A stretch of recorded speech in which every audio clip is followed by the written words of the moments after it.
All right, here we go. First third down of the game.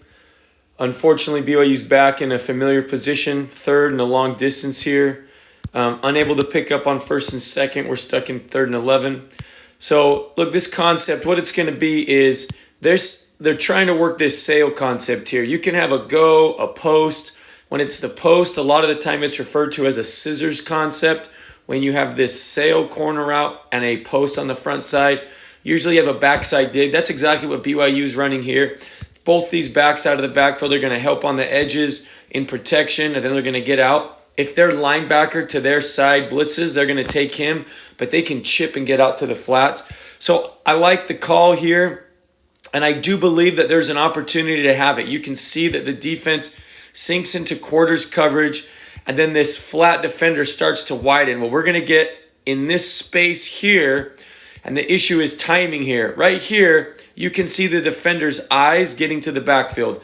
Because his eyes are in the backfield, there's going to be a space there. Now, as I wonder, was Keaton feeling this depth, feeling that he needed to be a little bit more of a clearer picture of what it was going to be, that guy was going to allow space? Because right here, when you look from the quarterback spot, you can see distant here from the up top view. A lot of the times underneath, like when you're field level, this looks like they're standing next to each other. So there may have been a split second of confirmation to make sure that when this guy's got his eyes back there, that we would be able to throw this ball. Whatever caused this little bit of hesitation, right there, right here actually. Right then's when we want to hurry and get the ball out. We want to get the ball out. And you look, it's still happening on the first hitch. As we're waiting right there, the ball's still getting out on the first hitch. So if I go back and say, was this ball thrown on the first hitch? Yes, it was thrown on the first hitch. So it wasn't like we're holding on to the ball. It wasn't like we're getting stuck. But when you look at the timing of the play, the ball needs to be on the receiver a split second sooner. And I'm not in the meetings to know about the exact depth that they're breaking at, or if this route was broken off a little short, or if he thought that there may be a shot for a post opportunity. Sometimes during the week, what you do is you talk about plays and you say, hey, sometimes on third down, we'll have an opportunity to capitalize on this quarter safety. If he drives on this sail route, we'll be able to throw this big post over the top. I don't know if those were the discussions. I'm just merely watching the tape and saying, right here, the ball is just a little bit late and a little bit behind him. And that's why that defender is able to make that play. So if I'm sitting down watching this tape saying, all right, here's a third down, it's a ball that's incomplete. Why? I see it as just a little bit late and just a little bit behind him. All right, here we go again. BYU finds himself in another third and long. In these situations, what defenses are going to do is they're going to just play shell. They're going to make you throw the ball underneath them, and then they're going to rally to the football. And that's what they do here. But what BYU is trying to do, and it's a play that we've seen them use before, is they understand this, right? They understand that from a coverage standpoint, these guys are going to play shell.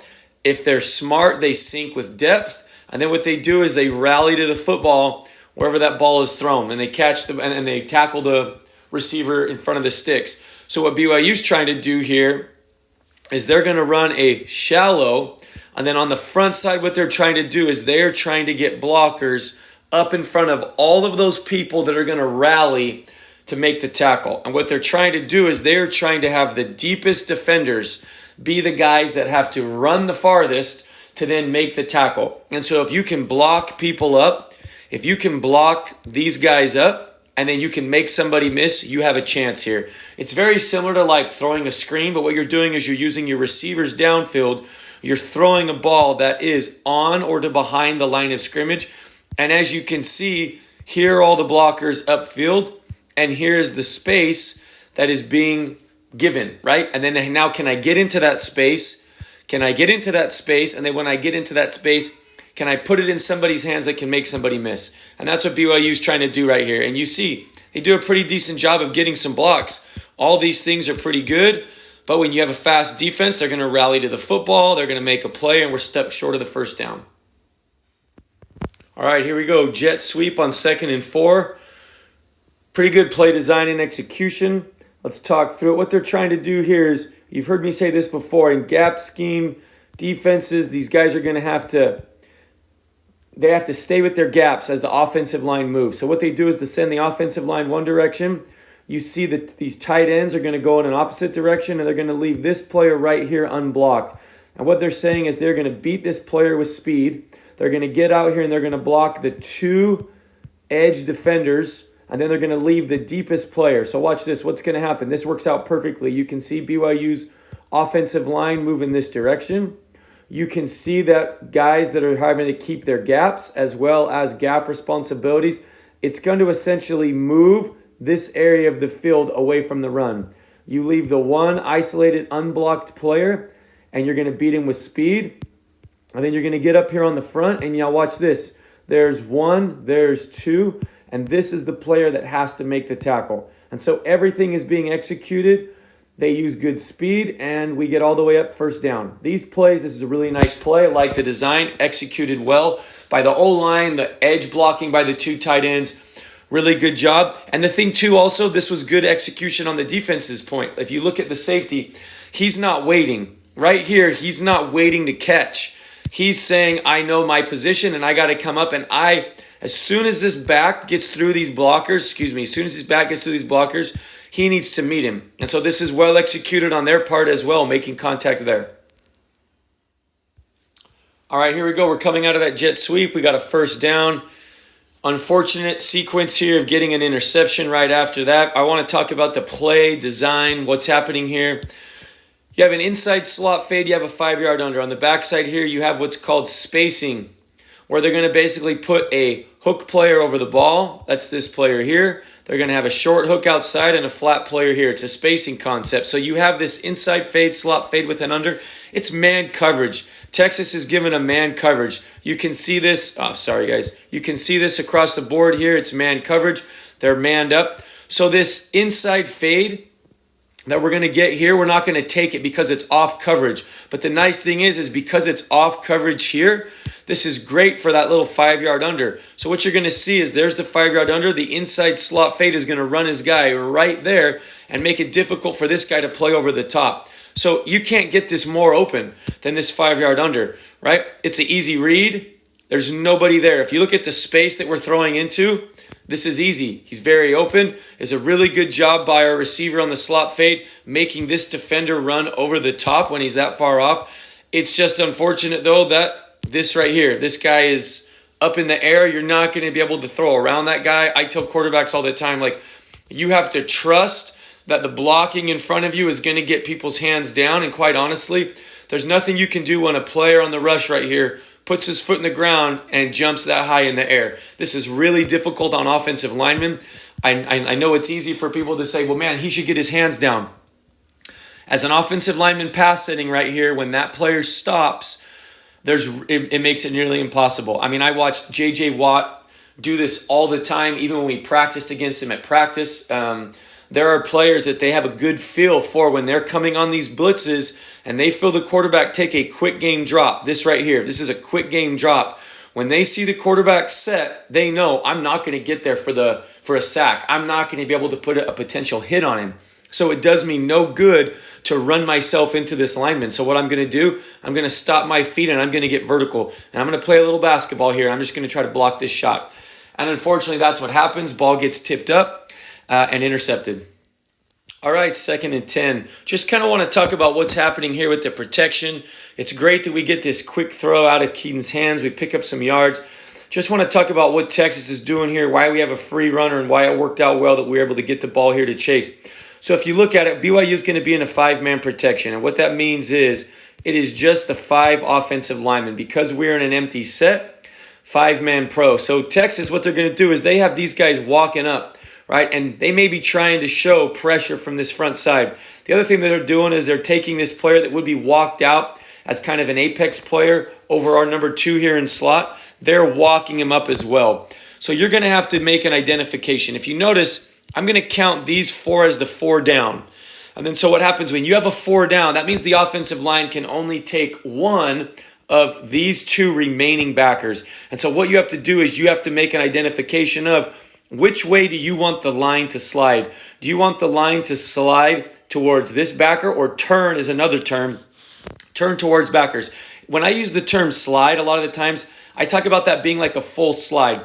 That would mean if I'm anticipating this player blitzing and I'm anticipating this player blitzing, we're going to be able to pick up the 4 on this side of the slide, and this player is going to be left unblocked. The reason why somebody does that is, let's say a safety tilts this way, and you're getting a top nickel player and a backer walking up, right? What you may do is you may say, I've seen this on tape. They're going to drop this end, and the pressure is going to come from this side of the field. So what I'm going to do is I'm going to make a 5-man slide by my O-line. I'm going to push all those guys this direction, and I'm going to say I am banking on this guy dropping out, and I can block the 5 that are coming from the field. Well, or you can leave it on, which is basically your normal turn, which means what you're going to do is you're going to have these 2 would be for them. These 3 are going to sort out these 3, and if this player comes, now I'm hot. And vice versa, you can turn it the other way. I can say, I'll go the other way. I'll turn these 3 over here. These guys will be my man side. And if this player blitzes, now I'm hot. There's all these different things that you can do. But if you notice, Texas shows this field walk up. They run these guys out. So had we have known this, yes, it would have been beneficial to turn the line this direction. But the line was turning this direction in a full slide. So what that's going to mean, this player is going to be left unblocked. As long as the quarterback knows that and can feel that, then he knows where he's got to go for the football. And so here, it's a little tricky to tell what exactly this was, if Chase was breaking this off quick or if this was a slant. Either way, they're on the same page here. Keaton knows the ball's got to get out of his hand. He gets it to a player quickly that beats the hot, and we pick up good yardage. This is part of the really big deal, especially in empty, when you get out and you're only in 5 down. You try to be able to sometimes use a double cadence to get a feel for where this pressure is coming from. But having a quarterback that understands where he's got to go with the football right now. Up top, if you notice everybody's eyes, there's nobody up top that would be ready for any type of hot throw. And this is the unblocked player coming from that side. A lot of the times you want to block yourself up and throw to the side you've blocked yourself up on. In this case, you're hot here, so you treat the hot right in front of you. You hear sometimes people say like there could be a hot adjustment or side adjustment. I think this route is built in. I don't think that they adjusted based off of the fact that this guy was coming unblocked. But they did a good job executing, getting the ball out of his hands and picking up yardage on 2nd and 10. All right, 2nd and 10. BYU's picked up some yardage. They are now trying to, they check to this play. You'll see that they're going to check to one of these. They're making it look like they're going to run a quick now screen, like they're setting up blockers, and they try to bluff it or fool it and go down the field. Keaton has to take what they give him. But just to kind of talk about what's being set up, I'm going to kind of go to a wider view here. What they do is they try to make this swing and the blockers out in front set up a potential, here comes the blocker, and then we're going to get down the sideline. So what you do is you have to run off the corner, and then as this block gets set up, you hope that they trigger quick. And as they trigger quick, now you can slip blind. So they set this up. Let me fast forward. They set this up. That's what that pump is for.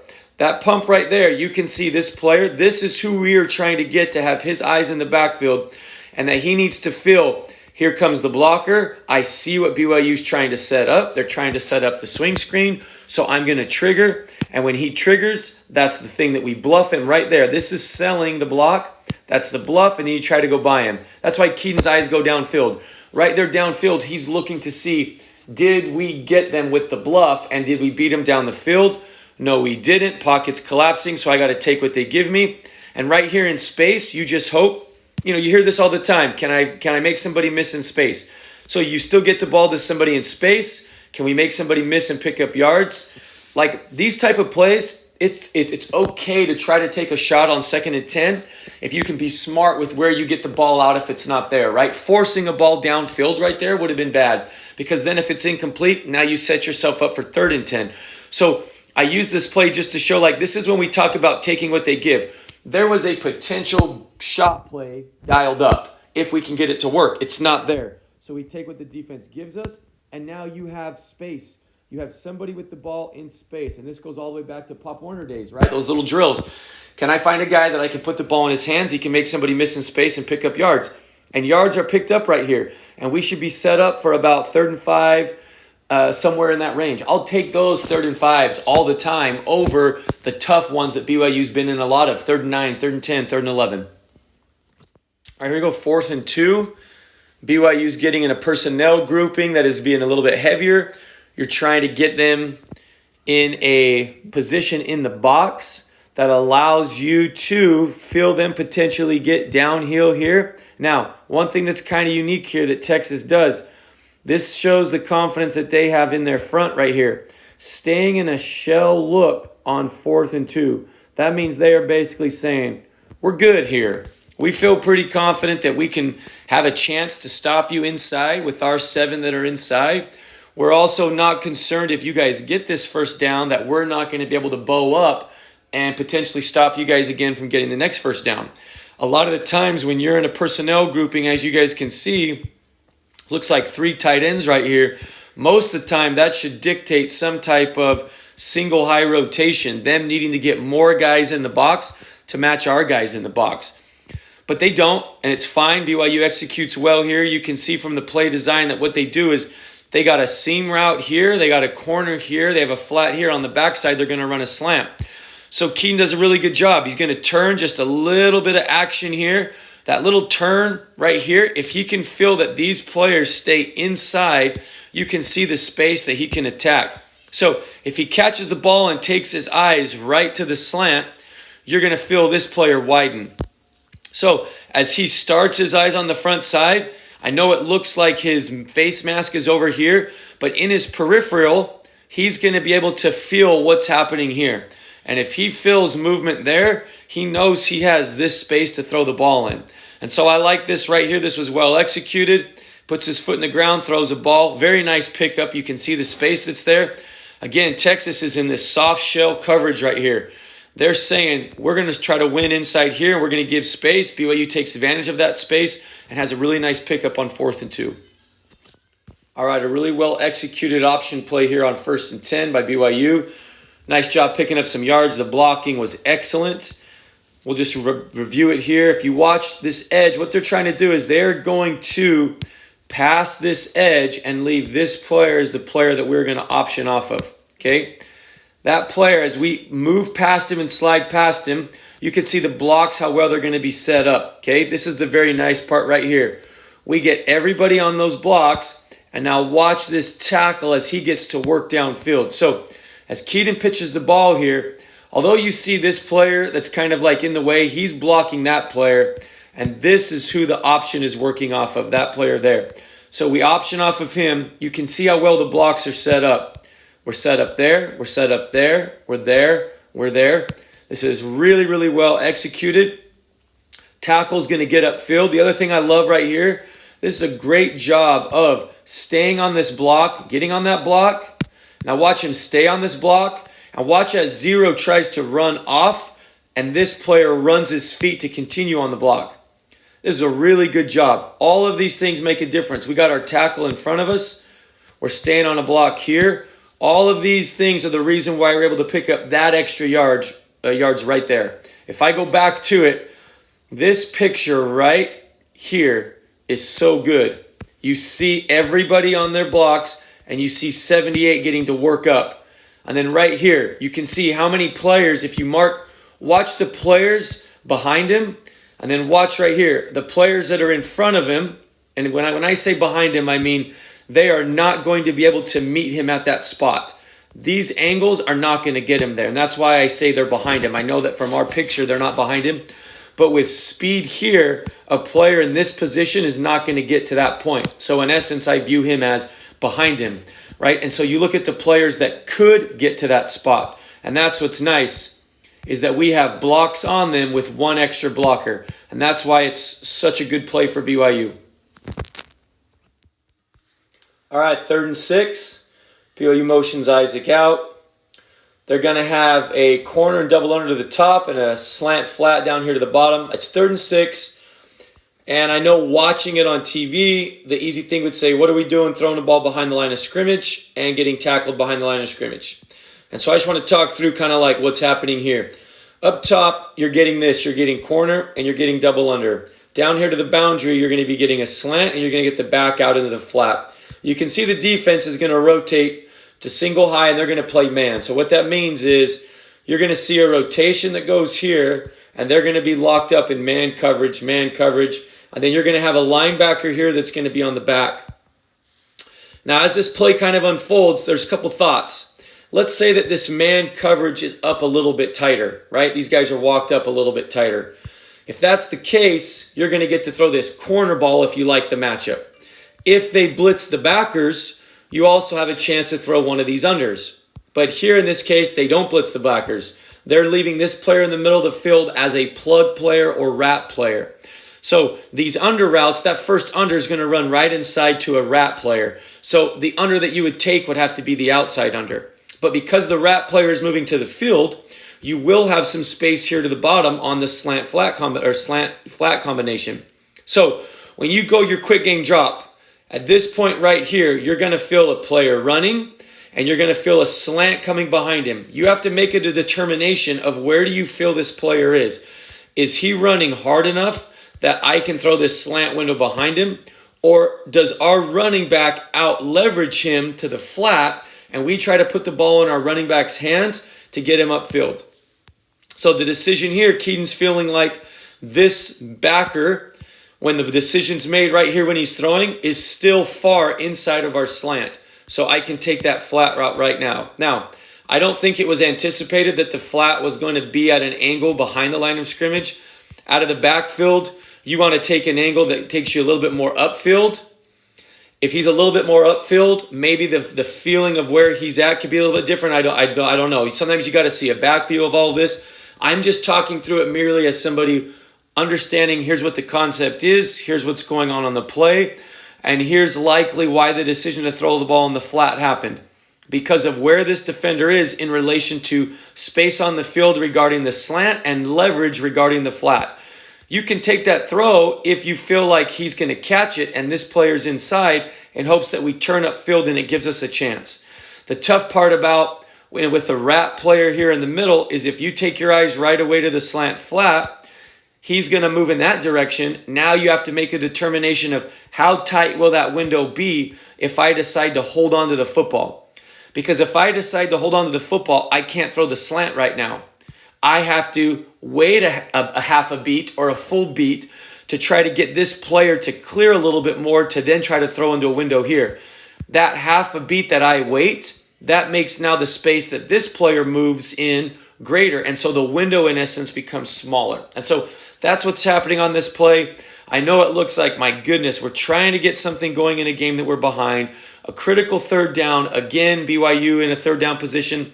And the ball's caught behind the line of scrimmage and tackled behind the line of scrimmage. And I can fully understand why that's frustrating. I'm merely just giving a breakdown of what's happening, what's going on the play, and that's what happened. All right, 1st and 10. We're backed up a little bit in our own territory. We get to hit this sail route versus man coverage. Really, really nice. It's great to see these things happen. So let's talk about what's going on. As we motion across here, you're going to see that Texas doesn't run somebody across. What they do is they just bump. So what's happening is in the man coverage schemes that they have going on here, one of the players is going to take a player, the other player is blitzing, and the other player is going to take the other player. So what I mean by that is, in this case right here, you most likely have one that's blitzing, one that's covering, and another that's covering. So here you're going to see this. As he motions across, now what they do is this player becomes the man player to the back. This player becomes the man player there, and he is still blitzing. And if I go back, in this case, he would still blitz. If this player ran a route to that side of the field, he would take him.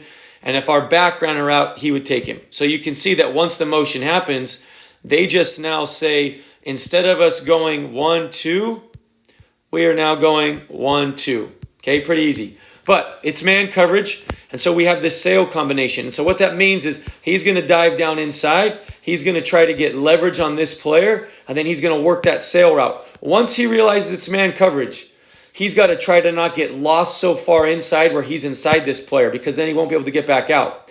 So right there, you can see this contact being made. He has to find a way to win to get back here.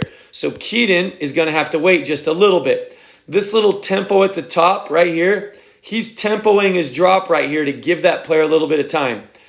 As he tempos, he trusts him. He's not even out of it. I know you guys can't see it, but he's not completely out of it yet. All that Keaton's going to feel is, you see how this player is a little outside of our receiver? What he's going to feel is he's going to feel our player working to get back outside of him, and he's going to trust it. And that's what happens right here.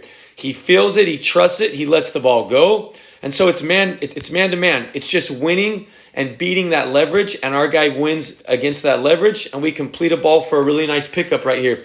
It's just basically one-on-one. It's great to see our guys win a pickup like that.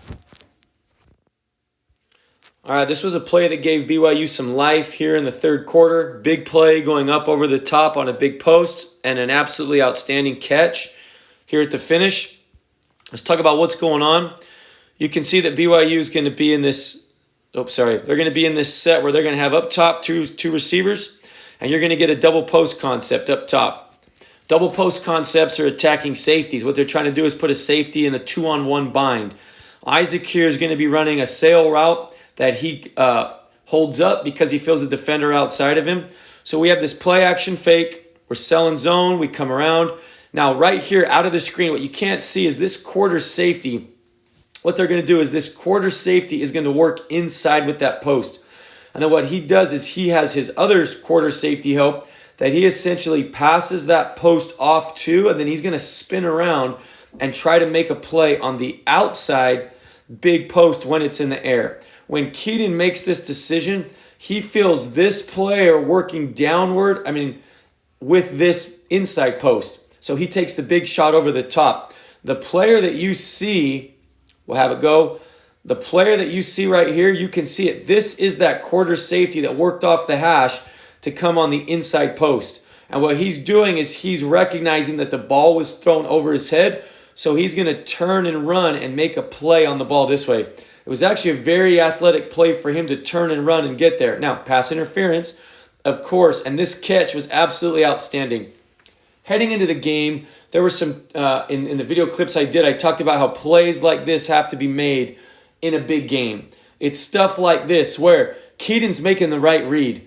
He makes this right read based off of this safety. This is where the ball's got to go. It's not exactly like our player just has 3 steps on this guy, but he's giving him a chance. You give them a chance because you trust them. When you play good football teams, good football players make good plays. This guy is doing a good job of getting back there. Now, he makes a bad play in creating this penalty, but I tell you what, a catch like this, huge play, and it ignites everybody on our side of the ball. So it was great to see a play like this happen. Would have loved for this to be something that really impacted the game in terms of momentum, but nonetheless, double post read, executed properly. We give a guy a shot, and he makes a tremendous play like that. All right, 2nd and 13. You got to pick up some yards to try to get into 3rd and manageable. BYU chooses what they're doing is they're showing 2 screens and a Y down the middle of the field. This is the same play that they hit against Oregon last year for a big touchdown to Isaac. You've seen it used a few times as well, but what they're doing here is Keaton's going to turn. He's going to pump over here to this little swing over here to the left. And what you're trying to do is you're trying to get expansion. And then once that expansion happens, he's going to turn and he's going to see that if these backers can feel these screen players coming, if they get downhill, you now can slip your tight end down the middle of the field. Keaton takes his eyes down the middle of the field, but the Mike gets a lot of depth with Isaac. Okay, so that's not there. But what you have now is you've cleared the Mike, you've cleared the Will, they're playing a shell coverage, and so now you have this one player that fills the running back, and you're going to be able to get your, what should be 3 offensive linemen out in front of you. So they go with the screen right here. I like this setup. You can see how far they've pulled him. You can see the Mike is completely out of the screen. We have these players here. We should get 1 block. We should get somebody up the field. And then one guy is going to look inside. If there's any fast trailer, he'll take him. If not, he can get upfield. And so that's what happens right here. Now, we don't get a great block on this first one right here. Most screen blocks, guys, they're never great. They're just trying to make guys run around them, right? But that little bit right here that gets slowed up, hangs us up just a little bit. That's the player that's looking back for any trailer. So we have somebody on the trailer. We get a block. Decent yardage pickup. It would have been nicer to see us get more than a couple. And I probably shouldn't have said decent yardage pickup just because it wasn't on the couple. But we had a chance is what I'm trying to say. If we don't get hung up right there and tripped up, we're up here much quicker. Getting up there much quicker impacts us getting into this space a few steps sooner. That's all. All right, here we go, 3rd and 6. This is the interception. Super unfortunate this had to happen right here. Man, it's tough because it's one of those plays that it's so close. University of Texas is going to bring pressure here, and they're going to go blitz cover 1. So you can see it match up right here. This safety is going to rotate down, and he's going to pick up somebody in man as well. So one of the reasons why Keaton's able to go to the backside in cut. If this player runs down and becomes a hole player, a Robert player, it's a bit tougher to throw these backside in cuts. But when you get pressure right here, you know that there is a space here in the middle. There's nobody there. And so Keaton's going to throw this dig route versus man coverage. Now you can see at the top of his drop, he has to settle a little bit. Right here, he brings his eyes backside to the backside in cut. Right here, because it's man, he's got to let his guy work. So man in cuts aren't timing routes. You have to allow that player to work at the top of his route. So that's why you see this little hesitation right here by Keaton at the top. This kind of settle right here. He's going to settle as he takes his eyes there. There's the settle. There's kind of like that double pump on the back foot. Ball's thrown. This is tough. Ball comes out a little high. It's a little inside. We get our hands on it. It would have been a good catch if he's able to make it. Tough thing about tips and overthrows, man. That's what the defense preys upon. And this tipped ball that goes up in the air just goes right to the free safety. This could have been a big one for us. It's a good decision. The ball is just, man, those are those ones that are just a few inches too far out in front and a little too high. I know Keaton would probably love to have that one back. Not saying that the ball could not have been caught, but that's tough. And unfortunately, you see when those balls like that go off somebody's hands, it's just somehow there's always somebody sitting right there. And they get the interception. They run it back a ways. Again, good decision. Man coverage. Ball's going to a good spot. Just unfortunate that it's just not quite as accurate as I know Keaton would have liked it to have been. And the result is an interception. All right, I know this is middle of the 4th quarter, down 28-6. We get this good run right here. Might be easy to wonder, where was this? How come we can't get more of these? I just want to talk about why this was able to work. You can see this little sift zone action right here by the O-line. There's some things that the Texas players do here that almost run themselves out of the play a little bit. You can see the influence of Isaac as he comes back on this sift block. You can see these backers become a little bit nosy into his direction. And the other thing is, as our offensive line steps to their zone spaces, you can see some of the run keys. As they step here and Isaac goes back, we get an influence on these two defenders. He gets nosy and gets stuck inside on his gap. He feels the sifter coming back. He gets stuck inside. And all that does is that creates this big wall right here where those players, they get stuck inside. You can see that right here. You can see the back of our jerseys right here, and you can see all those Texas players getting caught inside. Then number 1 here runs himself upfield, and as we run him upfield, he almost takes himself out of the play, and we get up here. The second part of it is this nickel defender here. I don't see them in being in man coverage here. I don't think this is a too deep man. Maybe this is why this player was coming across, because they're passing it off, and maybe this is supposed to be a too deep man. But the thing that makes me not believe it is, where are his eyes and where are his eyes? These guys' eyes are both inside. To me, that's more of zone, right? Whether it was 4 press, meaning it's a quarters look, and if our player ran vertical, he would run with him. But I see eyes inside, eyes inside. I don't know why this player is locked up here, but we essentially run him out of the play. You can see this. This player realizes he's eyes on me. I just got to run here. I essentially take him out of the play. That's one of the reasons why we're able to get up here. So, yes, this is good that we see this run. And I don't know if this is the backups for Texas that are in the game right here and they're giving them opportunities, but they run themselves out of the play. We wall it off really, really well, and that's why we're able to get this nice gain here on this run play on second. All right, just the last couple clips here. I thought I would just put this on. It was one of the bigger runs we had of the day. It's just zone action. Keaton's going to read this end right here. So what you see is the offensive line is going to work frontside zone here. Keaton's going to be reading this end. If this end collapses, what Isaac is doing is Isaac is getting out here to get outside leverage on this next player on the second level. So all that's happening is Keaton's going to read this guy. If he stays where he's at and he doesn't collapse into that space, he's going to give the ball. As this guy collapses down in that space, Keaton keeps it, and he's got a lead blocker out in front of him. Right, real easy. One of the reasons why this works so well is you can look at how this Texas defense here, look how these guys are just collapsing down. We get a great block on somebody here. We're absolutely winning here and here. Again, I think these are their backups that are in the game, and we're getting great blocking on all of these guys here. Isaac's in a great position, and we get great blocking here. So this is why this looks easy, and it may be easy to say, where is this all game? Obviously, the opponent at this point in the game is a little bit different. The personnel that we're going against, these guys are all just running themselves into a space that is allowing them to either run them out of the play or us block them really, really well. Isaac turns and blocks that guy well, you can see why these guys are the second team that's in there, but big pickup. Just kind of wanted to talk through the scheme of why that was able to work well. And we'll go one more final play here. All right, here's the last play I'm going to do. This is a 4th and 11 with a little over 5 minutes left to go. It's one of those plays where it may cause those that are standing at their house or sitting at their house watching the game say, what are we doing again? But I just want to talk about why the ball went here. This concept, sail concept, the motion guy is going to come in motion, run a vertical, and then we're going to chip out into the flats. We'll have a backside in cut here. What Texas is doing is Texas is sinking everybody. They are sinking everybody back, and they are saying, we're basically not going to allow you to throw any ball beyond the sticks here. The other thing that they're doing is they bring pressure here. So they bring pressure. You can see they're bringing 6. They force us to keep our back in protection. Keaton's trying to buy time.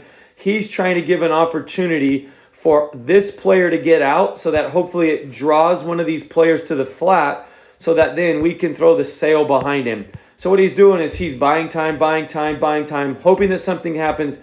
It doesn't. So then he tries to flip the ball out to our player in the flat in hopes that if he catches the ball, he can potentially run upfield. Now the ball has a little too much air on it. This guy makes a break on it. It's incomplete. As you can see, there is no other defender in the picture. All of these defenders were staying back and saying, we're going to make you throw this flat route, and then we're going to rally and break on the football. That's exactly what happens right here. I know it's tough because when you're watching on TV, you get limited vision. You can only see so much, and it looks like, why on earth are we throwing the ball to a covered guy that nearly gets picked off? But what's happening is that guy's breaking from depth, and there really isn't any options here. If we didn't throw this ball to that, what's happening right there, the ball would be thrown downfield into just a bunch of bodies. So I know this was tough for BYU to have to, play this game, endure this loss, have it go that way. I know that some of the struggles that have at times been there throughout the season showed up again. As I watched tape of this Texas game going into the game, I knew this was going to be a very tough opponent. They were very stout up front. They had a lot of speed at their linebackers position. You can tell that this was a top 10 team. It showed on their defense, and I knew it was going to be a big challenge for BYU. I feel like there were some opportunities in the game when it was, 21-6. You can score again. It gets you a little bit closer. Even when it was, 21-3, you can claw back in and make it a close game. Unfortunately, BYU wasn't able to do that. I know that there's a lot probably going on within the coaching staff, within the players. At the end of the day, all these challenges give opportunity for growth, opportunity for learning. I know that there's a lot of frustrations that I'm sure the fan base is going through. And I like to look at it from a perspective of what can be gained, what can be learned, where can improvements be made. The tape is the tape. At the end of the day, you break down what's happening. The players have to look at it for what it really is. The coaches have to look at it for what it really is. And then the goal is to just put one foot in front of the other. You got to show up to the building after having to swallow a tough loss like this, whether you're a coach or a player. It's tough to have to walk in sometimes and watch the tape again and see it again. But the goal is to learn from it, to keep building, to move forward, to make decisions, to work, tweak schemes, to do all those things to help go in the right direction. This is a BYU football team with an opportunity to become bowl eligible this week. They have some tough games in front of them, but some games that I believe are winnable. And the goal is for them just to continually to find the answers to the questions that they have so they can improve and they can win football games. And I support them fully in doing that.